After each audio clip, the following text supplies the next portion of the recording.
Sir, social ಮೀಡಿಯಾದಲ್ಲಿ ಒಂದು trend ಶುರುವಾಗಿದೆ, ರಿಸರ್ವೇಷನ್ ಹಟಾವೋ ಆಂದೋಲನ್. First reaction sir?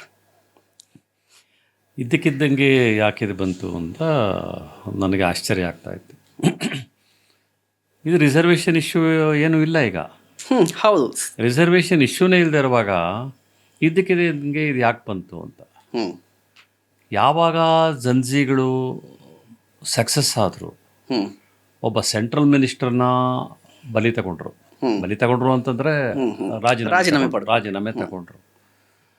ಆಮೇಲೆ ಅವರು ಕೇಳಿದ್ದೆಲ್ಲ ಸಕ್ಸಸ್ ಆಯಿತು. ಇಡೀ ಸೋಷಿಯಲ್ ಮೀಡಿಯಾ ಅವ್ರ ಪರವಾಗಿ ನಿಂತ್ಕೊಳ್ತು. ಹೌದು. ರಾತ್ರಿ ಹಗಲು ಆ ಹುಡುಗರು ಬೀದಿಯಲ್ಲಿದ್ದರು. ಆ ಹೋರಾಟದ ಹೊಸ ಹಾದಿಗಳನ್ನು ಕಂಡುಕೊಂಡವರು ಹೊಸ ಹಾದಿಗಳೆಲ್ಲ ಮಾಡೋಕ್ಕೆ ಶುರು ಮಾಡಿದ್ರು. ನಾವೆಲ್ಲ ಮಾಡ್ತಾ ಇದ್ದ ಹೋರಾಟಗಳೆಲ್ಲ ಇದ್ವಲ್ಲ, ಆ ಹಾದಿಗಳನ್ನು ಹೊರತುಪಡಿಸಿ ಈಗ ನೀರಿಂದು ಇದು ಏನಂತಾರೆ ಅದನ್ನ, ನೀರು ಹೊಡೆದಾಗ ಪೊಲೀಸರು ಡ್ಯಾನ್ಸ್ ಮಾಡ್ತಾರೆ. ಅದು ಹೋರಾಟದ ಹಾದಿ ಅಲ್ಲ ಅದು. ಹೌದು. ಅದನ್ನೆಲ್ಲ ನೋಡಿದ್ರು, ಸಕ್ಸಸ್ ಆದರು. ಅವ್ರ ವಿರುದ್ಧ ಯಾರಿದ್ರು, ಯಾರು ಅವ್ರ ವಿರುದ್ಧ ಹೋರಾಟ ಮಾಡಿದ್ರೋ ಅವ್ರಿಗೆ ಆಲೋಚನೆ ಬಂದಿದ್ದೇನು, ಈ ಹುಡುಗರನ್ನ ಏನಾದರೂ ಮಾಡಿ ಮೀಸಲಾತಿ ವಿರುದ್ಧ ಎತ್ಕಟ್ಟಬೇಕು. ಮೀಸಲಾತಿ ವಿರುದ್ಧ ಇವ್ರನ್ನ ಎತ್ಕಟ್ಟಿದ್ದು ಅಂದರೆ ಭಾಳ ಯಶಸ್ವಿ ಆಗುತ್ತೆ. ಈ ಹುಡುಗರಿಗೆ ಗೊತ್ತಾಗಲ್ಲ, ಇವ್ರು ಮೀಸಲಾತಿ ವಿರುದ್ಧ ದೊಡ್ಡ ಆಂದೋಲನ ಬಂದ್ ಮಾಡಿಬಿಡ್ತಾರೆ, ಮೀಸಲಾತಿ ಹೊರಟೋಗತ್ತೆ. ಆದ್ದರಿಂದ ಮೀಸಲಾತಿ ವಿರುದ್ಧ ಇವ್ರನ್ನ ಎತ್ಕಟ್ಟಬೇಕು ಅಂತ ಈ ಐಡಿಯಾ ಇವತ್ತು ಬಂದಿತ್ತಲ್ಲ. ಆವಾಗ ಮಂಡಲ್ ಕಮಿಷನ್ ರಿಪೋರ್ಟ್ನ ಇಂಪ್ಲಿಮೆಂಟ್ ಮಾಡಬೇಕು ಅಂದಾಗಲೇ ಅಲ್ಲಿರೋ ಮಂಡಲ್ ಕಮಿಷನ್ ರಿಪೋರ್ಟಲ್ಲಿ ಇದ್ದಿದ್ದೇನು, ಹಿಂದುಳಿದ ವರ್ಗಗಳಿಗೆ ಮೀಸಲಾತಿ ಕೊಡಬೇಕು ಅಂತ. ಅಲ್ಲಿ ಎತ್ಕಟ್ಟಿದ್ದೆ ಯಾರನ್ನ? ಹಿಂದುಳಿದ ವರ್ಗದವನ್ನ. ಹಿಂದುಳಿದ ವರ್ಗಗಳವರೇ ಮಂಡಲ್ ಕಮಿಷನ್ ವಿರುದ್ಧವಾಗಿ ಹೋರಾಟ ಮಾಡಕ್ ಶುರು ಮಾಡಿದ್ರು. ಅವ್ರನ್ನ ಬೀದಿಗೆ ಎತ್ಕಟ್ಟಿದ್ರು, ಆತ್ಮಹತ್ಯೆ ಮಾಡಿಸಿದ್ರು, ಅವ್ರ ಕೈಯಲ್ಲಿ ಎಲ್ಲ ಮಾಡಿಸಿದ್ರು. ಈಗ ಅದೇ ಇಲ್ಲಿ ರಿಪೀಟ್ ಆಗ್ತಾ ಇದೆ ಅಂತ ಅನಿಸ್ತಾ ಇದೆ. ಅಂದ್ರೆ they wanted to misuse the power of these judges. ಇವರ ಪವರ್ ಏನಿದೆ, ಈ ಜಂಜಿ ಅಂತ ಏನು ಕರಿತೀವಿ ನಾವು ಯಂಗ್ಸ್ಟರ್ಸ್ನ, ಆ ಪವರನ್ನು ಮಿಸ್ಯೂಸ್ ಮಾಡ್ಕೊಳ್ಳೋಕ್ಕೆ ಸಂಘ ಪರಿವಾರ ಭಾಳ ಸ್ಪಷ್ಟವಾಗಿ ಪ್ರಯತ್ನ ಮಾಡ್ತಾ ಇರೋದು ಇಲ್ಲಿ ಕಾಣಿಸ್ತಾ ಇದೆ. ಮತ್ತು ಈಗ ರಿಸರ್ವೇಷನ್ ಅಂತ ಹೇಳಿದ್ರೆ ಸಾಮಾನ್ಯವಾಗಿ ಎಲ್ಲರ ತಲೆಯಲ್ಲಿ ಬರೋದು ದಲಿತರು ಅಂತ. ದಲಿತರಂದರೆ ರಿಸರ್ವೇಷನ್ ಅಂದರೆ ದಲಿತರು ಅಂತ ಹೇಳ್ತಾರೆ. ಸೊ ಈ ಭ್ರಮೆಯನ್ನು ಯಾರು ಸೃಷ್ಟಿ ಮಾಡಿದ್ದು? ನಿಜವಾಗ್ಲೂ ವಾಸ್ತವವಾಗಿ ಹಾಗೆ ಇದೆಯಾ ಅಂತ? ರಿಸರ್ವೇಷನ್ ಯಾಕೆ ಬಂತು? ಯಾಕೆ ಬೇರೆ ದೇಶಗಳ ರಿಸರ್ವೇಷನ್ ಇಲ್ಲ? ಯಾಕೆ ಇಂಡಿಯಾ ದೇಶದಲ್ಲಿ ರಿಸರ್ವೇಷನ್ ಬಂತು? ಇಲ್ಲಿ ಜಾತಿ ಪದ್ಧತಿ ಇದ್ದಿದ್ದರಿಂದ, ಜಾತಿಯ ಅಸಮಾನತೆಗಳು ಇದ್ದಿದ್ದರಿಂದ ಇಲ್ಲಿ ರಿಸರ್ವೇಷನ್ ಬರೋಕ್ಕೆ ಚಾನ್ಸ್ ಆಯಿತು, ಅವಕಾಶ ಸಿಕ್ತು. ಫಸ್ಟು ಜಾತಿ ಪದ್ಧತಿ ಬಂತಾ, ರಿಸರ್ವೇಷನ್ ಬಂತಾ? ಜಾತಿ ಪದ್ಧತಿ ಬಂತು. ಹೌದು. ಜಾತಿ ಪದ್ಧತಿಯಲ್ಲಿ ಕೆಲವು ಜಾತಿಗಳಿಗೆ ಅನುಕೂಲ ಆಗ್ತಾ ಇದೆ, ಕೆಲವು ಜಾತಿಗಳಿಗೆ ಅನಾನುಕೂಲ ಆಗ್ತಾ ಇದೆ. ಆ ಕಾರಣಕ್ಕೋಸ್ಕರ ರಿಸರ್ವೇಷನ್ ತರಬೇಕು ಅಂತ ಬಾಬಾ ಸಾಹೇಬ್ ಅಂಬೇಡ್ಕರ್ ಅವರು ಹೇಳಿದ್ದು. ಅಂದರೆ ಒಂದು ಸಮುದಾಯ, ಒಂದು ದೊಡ್ಡ ಸಮುದಾಯ, ಒಂದು ಬಲಿಷ್ಠ ಸಮುದಾಯಕ್ಕೆ ಅದಕ್ಕೊಂದು ಸೋಷಿಯಲ್ ಕ್ಯಾಪಿಟಲ್ ಇರುತ್ತೆ. ಅದರ ಜಾತಿನೇ ಅವ್ರ ಸೋಷಿಯಲ್ ಕ್ಯಾಪಿಟಲ್. ಉದಾಹರಣೆಗೆ ಇಬ್ಬರು ರಾಜಕಾರಣಿಗಳು ಬರ್ತಾರೆ, ಒಂದೇ ಹಂತದಲ್ಲಿ ಇಬ್ಬರು ರಾಜಕಾರಣಿಗಳು, ಒಬ್ಬ ದಲಿತ ರಾಜಕಾರಣಿ, ಒಬ್ಬ ಅಪ್ಪರ್ ಕ್ಯಾಸ್ಟ್ ರಾಜಕಾರಣಿ ಬರ್ತಾರೆ. ಅವರಿಬ್ಬರಲ್ಲಿ ಒಬ್ಬ ಅಪ್ಪರ್ ಕ್ಯಾಸ್ಟ್ ರಾಜಕಾರಣಿ ಇದ್ದಕ್ಕಿದ್ದಂಗೆ ಬೇಲಕ್ಕೆ ಹೋಗ್ತಲೇ ಇರ್ತಾರೆ. ದಲಿತ ರಾಜಕಾರಣಿ ಅಷ್ಟೇ ವಯಸ್ಸಿನವನು, ಅಷ್ಟೇ ಎಕ್ಸ್ಪೀರಿಯನ್ಸ್ ಇರೋವನು ಅಲ್ಲೇ ಇರ್ತಾನೆ. ಇದಕ್ಕೆ ಕಾರಣ ಏನು ಅಂತ ಹೇಳಿದ್ರೆ, ಅವ್ರಿಗೆ ಸೋಷಿಯಲ್ ಕ್ಯಾಪಿಟಲ್ ಇದೆ. ಅಪ್ಪರ್ ಕ್ಯಾಸ್ಟ್ಗೆ ಸೋಷಿಯಲ್ ಕ್ಯಾಪಿಟಲ್ ಇದೆ, ಇವರಿಗೆ ಸೋಷಿಯಲ್ ಕ್ಯಾಪಿಟಲ್ ಇಲ್ಲ. ಅವ್ರಿಗೆ ಜಾತಿ ಮೇಲ್ಮುಖ ಚಲನೆಗೆ ಯಾವ ರೀತಿಯಲ್ಲಿ ಸಹಾಯ ಮಾಡುತ್ತೋ, ಈ ದಲಿತ ಮತ್ತು ಆದಿವಾಸಿ ಅಲೆಮಾರಿ ಸಮುದಾಯಗಳಿಗೆ ಜಾತಿಯೇ ಕೆಳಮುಖ ಚಲನೆಗೂ ಕೂಡ ಸಾಧ್ಯ ಆಗುತ್ತೆ.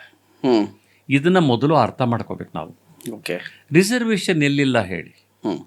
ಯಾವಾಗ ಅಗ್ರಹಾರ ಅಂತ ಬಂತು, ಯಾವಾಗ ಮಾದಿಗರಟ್ಟಿ ಅಂತ ಬಂತು, ಯಾವಾಗ ಹೊಲೆರಟ್ಟಿ ಅಂತ ಬಂತು, ಯಾವಾಗ ಬೇಡರಟ್ಟಿ ಅಂತ ಬಂತು, ಯಾವಾಗ ಕುರುಬರಟ್ಟಿ ಅಂತ ಬಂತು, ಆವಾಗಲೇ ರಿಸರ್ವೇಷನ್ ಬಂತು.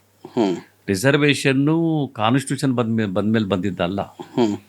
ನೀವು ಅಗ್ರಹಾರ ಹೆಂಗಿರುತ್ತೆ, ಮಾದಿಗರಟ್ಟಿ ಹೆಂಗಿರುತ್ತೆ, ಹೊಲೆರಟ್ಟಿ ಹೆಂಗಿರುತ್ತೆ ಅನ್ನೋದನ್ನು ನೀವು ನೋಡಿದ್ದು ಅಂತ ಹೇಳಿದ್ರೆ, ಆ ರಿಸರ್ವೇಷನ್ನ ಮೂಲ ಎಲ್ಲಿರ್ಬೋದು ಅಂತ ನಮ್ಗೆ ಅರ್ಥ ಆಗುತ್ತೆ.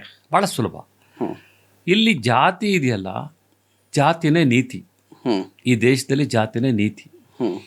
ಆ ಜಾತಿಯನ್ನು ಬಳಸ್ಕೊಂಡು ಎಷ್ಟು ಜನ ಮೇಲ್ಮುಖ ಚಲನೆಗೆ ಹೋಗಿದ್ದಾರೆ ಅನ್ನೋದನ್ನು ನಾವು ಅರ್ಥ ಮಾಡ್ಕೋಬೇಕು. ಹ್ಮ್ ಅದೇ ಜಾತಿಯಿಂದಲೇ ಎಷ್ಟು ಜನ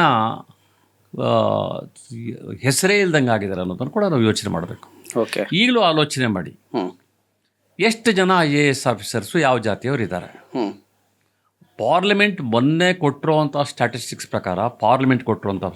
ಪ್ರಕಾರ ಮೋರ್ ದೆನ್ 70% ಅಪ್ಪರ್ ಕ್ಯಾಸ್ಟ್ ಅವರು IAS ಅಲ್ಲಿದ್ದಾರೆ. ಹ್ಮ್ ಎಷ್ಟು ಜನ supreme court judges upper caste ಇದ್ದಾರೆ, ಲೋವರ್ ಕ್ಯಾಸ್ಟ್ ಇದ್ದಾರೆ ಅಂತ ಯೋಚನೆ ಮಾಡಿ. ಹ್ಮ್ ಸುಪ್ರೀಂ ಕೋರ್ಟಲ್ಲಿ ರಿಸರ್ವೇಷನ್ ಇಲ್ಲ.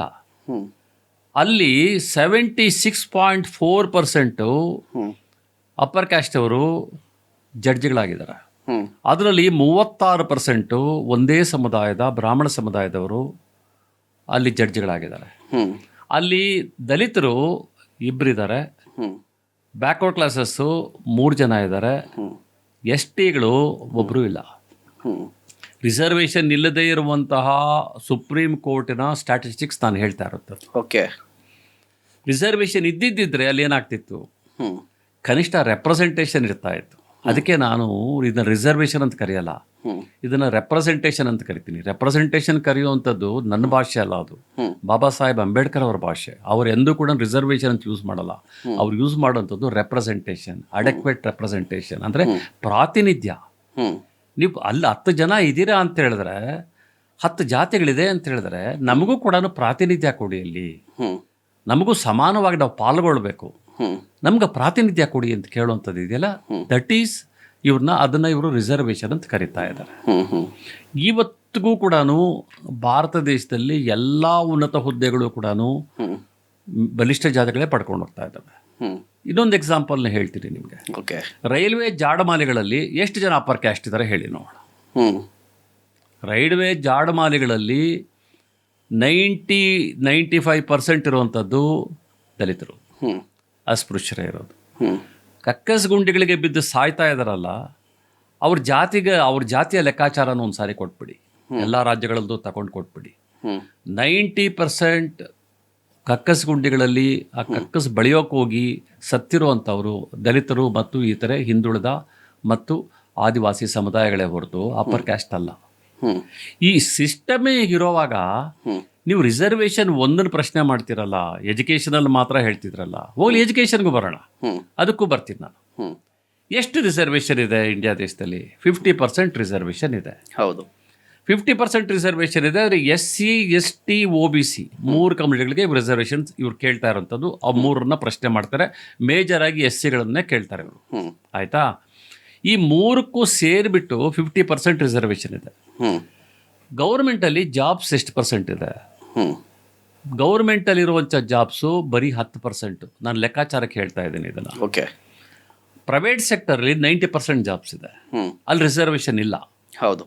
ಇಲ್ಲಿ ಗೌರ್ಮೆಂಟಲ್ಲಿರುವಂಥ ಜಾಬ್ಸಲ್ಲಿ 10%ಅಲ್ಲಿ 50% ಅಂದರೆ ಎಷ್ಟಾಯಿತು? ಹ್ಮ್ 5% ಆಯಿತು.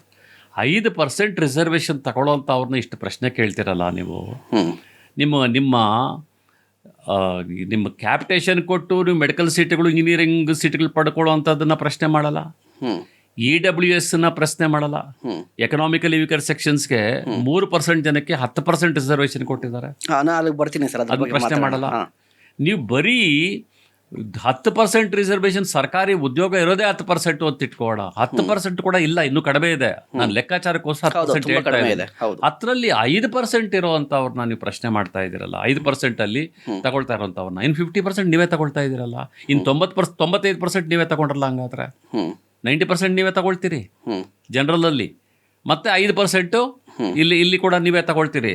5% ಅವ್ರಿಗೆ ರಿಸರ್ವೇಷನ್ ಸಿಗ್ತಾ ಇರುತ್ತೆ. ಹ್ಮ್ ಅದು ನಿಮ್ಮ ಕಣ್ಣು ಕೆಂಪಗಾದ್ರೆ ಹೆಂಗೆ? ಆ ರಿಸರ್ವೇಷನ್ ಕೊಡ್ಲಿಕ್ಕೂ ಕೂಡ ಹ್ಮ್ SC ST ಹೇಳ್ತಾ ಇದ್ದೀರಿ. ಹ್ಮ್ SCಗಳಿಗೆ ರಿಸರ್ವೇಷನ್ ಎಷ್ಟಿದೆ ಕರ್ನಾಟಕದಲ್ಲಿ? ಹ್ಮ್ 15% ಇದೆ. 15% ಇದೆ. STಗಳಿಗೆ ಎಷ್ಟಿದೆ?